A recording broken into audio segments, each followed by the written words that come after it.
olichaati oleeran hinduune waamichi godhu waamiti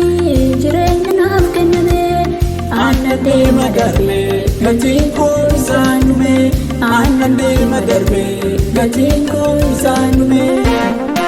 gooftaa koo mabaan hin jaajadhure yesuusoo mabaan hin jaajadhure sagalee guddaa na bo'aare yeroon itti yaadde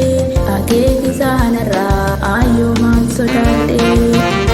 gooftaa koo mabaan hin jaajadhure yesuus koo mabaan hin jaajadhure sagalee guddaa na bo'aare yeroon itti yaadde akeekisaanarraa ayyoomaan sodaadhe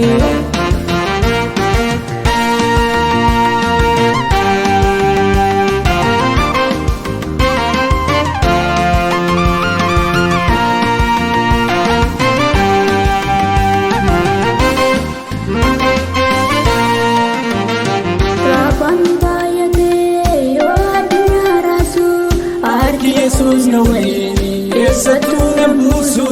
amanaa koo Yesuus tolchaa babalchaa gargaarsi isaan dhumu eessattuu na oolchaa gargaarsi isaan dhumu eessattuu na oolchaa raafaan baay'atee yoo addunyaa raasu harki Yesuus na waliini eessattuu na buusu amanaa koo Yesuus tolchaa babalchaa gargaarsi isaan dhumu eessattuu na oolchaa gargaarsi isaan dhumu eessattuu na oolchaa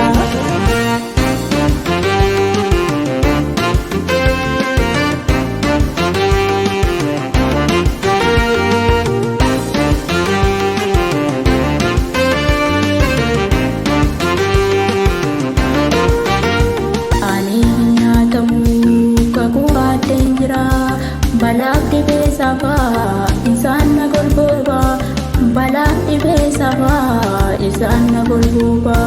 ofiif na jaalatee waan waaqotaa kanaaf gammachuudhaan keessi koo faarfata kanaaf gammachuudhaan keessi koo faarfata ani hin nyaatamu kakuu baadheen jira balaaf dhibee safaa isaan na golbooba balaaf dhibee safaa isaan na golbooba ofiif na jaalatee waan waaqotaa kanaaf gammachuudhaan keessi koo faarfata kanaaf gammachuudhaan keessi koo faarfata waaqni olchaan kuni waaqa kiyyaa waaqni jabaan kuni waaqa kiyyaa waaqni guddaan kuni waaqa kiyyaa waaqni mo'aan kuni waaqa kiyyaa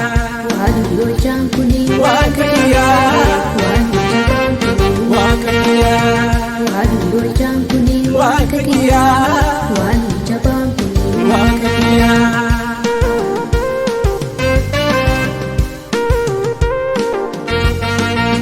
waaqni olchaan kuni